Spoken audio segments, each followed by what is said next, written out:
नमस्कार दोस्तों, विनीता क्लासेस अयोध्या में आपका स्वागत है। दोस्तों, आज है 4 मई और आज की इस वीडियो में हम 4 मई से रिलेटेड करंट अफेयर के जितने भी इम्पॉर्टेंट क्वेश्चन बन सकते थे इस वीडियो में कवर करने वाले हैं। सारे क्वेश्चन इम्पॉर्टेंट हैं, इसलिए वीडियो को लास्ट तक जरूर देखिएगा, जिससे आने वाले एग्जाम में आपके करंट अफेयर से एक भी क्वेश्चन गलत ना हो। इसलिए आप हमारे साथ वीडियो के लास्ट तक जरूर बने रहिए। अगर आपने हमारे YouTube channel Vinita classes Ayodhya को सब्सक्राइब नहीं किया है तो प्लीज़ सब्सक्राइब कर लीजिए और लेटेस्ट वीडियो नोटिफिकेशन के लिए बगल में लगी रेड कलर की बटन को दबाएं और बेल आइकन को भी प्रेस कर लें, जिससे हर वीडियो की नोटिफिकेशन सबसे पहले आपको मिलती रहे। तो चलिए देखते हैं हमारा पहला क्वेश्चन क्या है। हमारा पहला क्वेश्चन है, किस राज्य सरकार ने खांसी, जुकाम और बुखार के लिए ओवर द काउंटर OTC दवाएं खरीदने वाले लोगों पर नज़र रखने के लिए mobile app Covid pharma launch किया है? तो ये आंध्र प्रदेश राज्य सरकार ने। आपका ऑप्शन नंबर बी से हो जाएगा, आंध्र प्रदेश राज्य सरकार। नेक्स्ट क्वेश्चन, राष्ट्रीय ताप विद्युत निगम लिमिटेड NTPC ने लेह और किस शहर के लिए 10 हाइड्रोजन ईंधन सेल आधारित इलेक्ट्रिक बसों और 10 हाइड्रोजन ईंधन सेल आधारित इलेक्ट्रिक कारों के लिए वैश्विक अभिरुचि पत्र आमंत्रित किए हैं? तो ये नई दिल्ली। आपका ऑप्शन नंबर डी से हुआ है, नई दिल्ली। दोस्तों, इस परियोजना के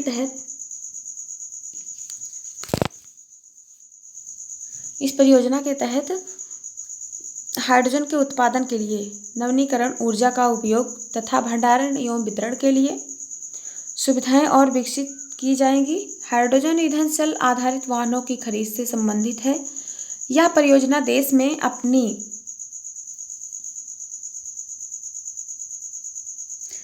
तरह की पहली परियोजना है जिसमें हरित ऊर्जा से लेकर ईंधन सेल वाहन तक का संपूर्ण समाधान विकसित किया गया है। हाइड्रोजन से चलने वाले वाहनों को अभिरुचि को आमंत्रित किया गया है। तो ये आपका ऑप्शन नंबर डी से हो जाएगा, नई दिल्ली। चलिए देखते हैं नेक्स्ट क्वेश्चन। एशियाई विकास बैंक ADB ने बताया कि उसने कोरोना वायरस महामारी के खिलाफ लड़ाई में मदद करने के लिए किस देश को लगभग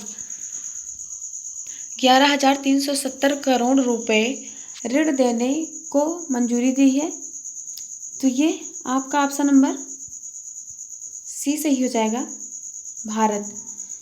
इस लोन का इस्तेमाल संक्रमण पर काबू पाने, इसे फैलने से रोकने के लिए, साथ साथ आर्थिक रूप से पिछड़े तबके के लोगों की सामाजिक और सुरक्षा इस्तेमाल कर किया गया है। ADB के प्रेसिडेंट मात्सुको असाकावा ने बताया कि इस अप्रत्याशित चुनौती से निपटने के लिए पूरी तरह से भारत के साथ है। कोरोना वायरस का कहर दुनिया के साथ साथ भारत में भी बढ़ता जा रहा है।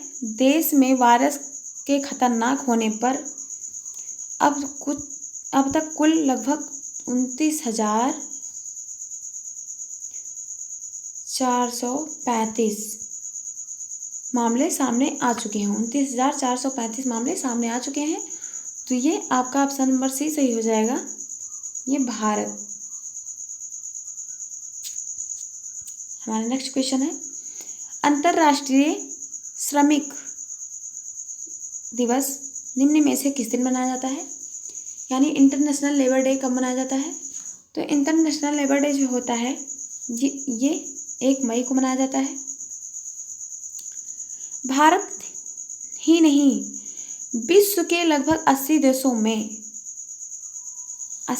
में राष्ट्रीय छुट्टी होती है। इसे मई दिवस के नाम से भी जाना जाता है और अंतर्राष्ट्रीय श्रम संघों को बढ़ावा देने तथा प्रोत्साहित करने के लिए यह दिवस मनाया जाता है। अंतर्राष्ट्रीय मजदूर दिवस की शुरुआत मनाने की जब शुरुआत हुई थी तो 1 मई 1886 में हुई थी। 1886 से मानी जाती है। अब अमेरिका की मजदूरी यूनानियों ने बताया कि 8 घंटे से ज़्यादा न रख जाने की घोषणा की है। भारत में मजदूर दिवस की शुरुआत चेन्नई शहर से हुई थी और ये कब हुई थी? 1 मई 1923 से। 1 मई 1923 से भारत के चेन्नई में मनाया जाने लगा मजदूर दिवस की शुरुआत हुई थी। तो इसमें ऑप्शन नंबर सी सही हो जाएगा, यानी 1 मई। चलिए देखते हैं नेक्स्ट क्वेश्चन क्या है।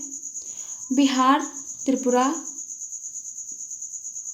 और किस राज्य के पूर्व राज्यपाल देवानंद कुंवर का 77 वर्ष की आयु में निधन हो गया? तो ये पश्चिम बंगाल। आपका ऑप्शन नंबर डी सही हो जाएगा, यानी पश्चिम बंगाल। दोस्तों, बिहार, त्रिपुरा और पश्चिम बंगाल के पूर्व राज्यपाल देवानंद कुंवर का 77 साल की आयु में निधन हो गया। वे कुशल राजनेता, विद्ववेत्ता, शिक्षाविद व प्रशासक थे। देवानंद कुंवर 29 जनवरी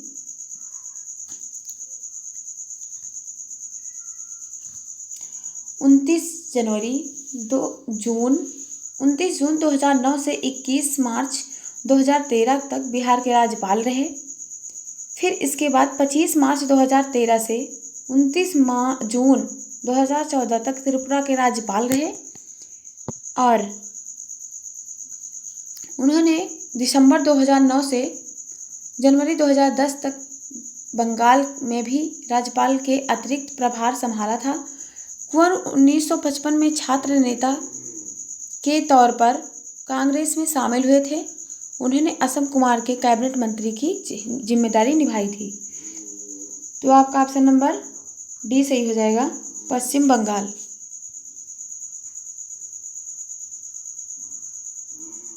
हमारे नेक्स्ट क्वेश्चन है, कोविड-19 के कारण किस देश ने 27 जुलाई से 14 अगस्त तक होने वाले प्रमुख बहुपक्षीय हवाई युद्धाभ्यास पिच ब्लैक 2020 को रद्द कर दिया गया? तो ये आपका ऑप्शन नंबर बी सही हो जाएगा, ऑस्ट्रेलिया। यह अभ्यास विश्व भर में सेनाओं को एक साथ सहभागिता करने का अवसर प्रदान करता है। इससे पहले भारतीय वायुसेना ने पिच ब्लैक 2018 में पहली बार भाग लिया था। अभ्यास pitch black royal Australian air force द्वारा आयोजित एक द्विवार्षिक युद्ध अभ्यास है। इसकी शुरुआत 1981 में हुई थी। हाल ही में वर्षों में भारत का ऑस्ट्रेलिया के साथ रक्षा एवं रणनीतिक जुड़ाव, विशेष रूप से नौसैनिक सहयोग अधिक मजबूत हुआ है। तो इसमें आपका ऑप्शन नंबर बी सही हो जाएगा, यानी ऑस्ट्रेलिया। हमारा नेक्स्ट क्वेश्चन है, किस राज्य सरकार ने कार और जीप जैसी सरकारी वाहनों की खरीद पर साल भर के लिए बैन लगाया है? तो ये हरियाणा।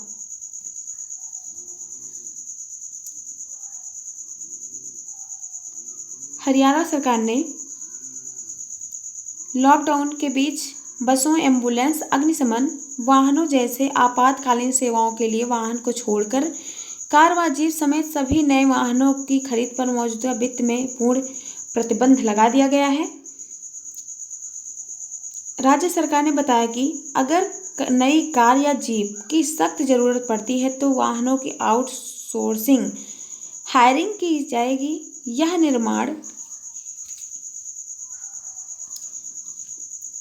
निर्णय मुख्यमंत्री मनोहर लाल खट्टर की अध्यक्षता में हुई मंत्रिमंडल की बैठक में लिया गया है। तो इसमें आपका ऑप्शन नंबर सी सही हो जाएगा, यानी हरियाणा। हमारा अगला क्वेश्चन है, अमेरिका के राष्ट्रपति डोनाल्ड ट्रंप ने हाल ही में किसको आर्थिक सहयोग और विकास संगठन OECD में अमेरिका का अगला दूत नियुक्त किया गया है?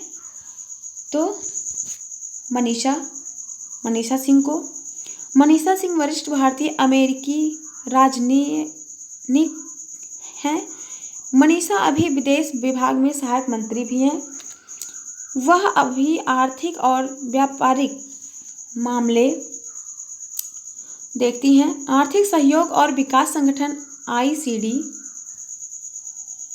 OECD का मुख्यालय फ्रांस के पेरिस में है। इसमें 36 देश शामिल हैं।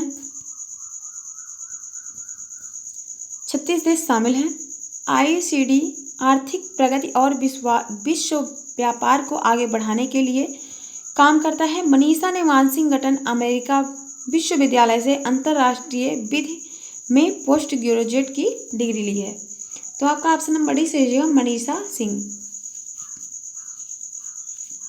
हमारा अगला क्वेश्चन है, अंतर्राष्ट्रीय अग्निशमन दिवस कब मनाया जाता है? तो अंतर्राष्ट्रीय अग्निशमन दिवस जो होता है ये मनाया जाता है 4 मई को। आपका ऑप्शन नंबर डी सही हो जाएगा, 4 मई। ये इंपॉर्टेंट क्वेश्चन है। देखते हैं अगला क्वेश्चन, हाल ही में किस भारतीय प्रौद्योगिकी संस्थान के शोधकर्ताओं ने भारत में कोविड-19 के प्रसार की भविष्यवाणी करने के लिए एक वेब आधारित डैशबोर्ड प्रकृति विकसित किया है? तो यह है IIT दिल्ली। दोस्तों, प्रकृति के रूप में है यह वेब आधारित डैशबोर्ड भारत में 3 सप्ताह की अवधि तक कोविड-19 मामले की राज्य सरकार एवं जिलेवार विस्तृत भविष्यवाणियां प्रदान करता है। प्रशासनिक हस्तक्षेप, वायरस संक्रमण का संकट, मौसम के पर्यटन में बदलाव के कारण विभिन्न प्रभावों को आयोजित करने के लिए डेटा को साप्ताहिक आधार पर अपडेट किया जाता है या विभिन्न लॉकडाउन के बाद विकसित किया गया है। तो आपका ऑप्शन नंबर ए सही हो जाएगा, IIT दिल्ली। ये परीक्षा के दृष्टि से इंपॉर्टेंट क्वेश्चन है दोस्तों। अगर वीडियो पसंद आई तो लाइक, शेयर और कमेंट करना बिल्कुल न भूलें। धन्यवाद।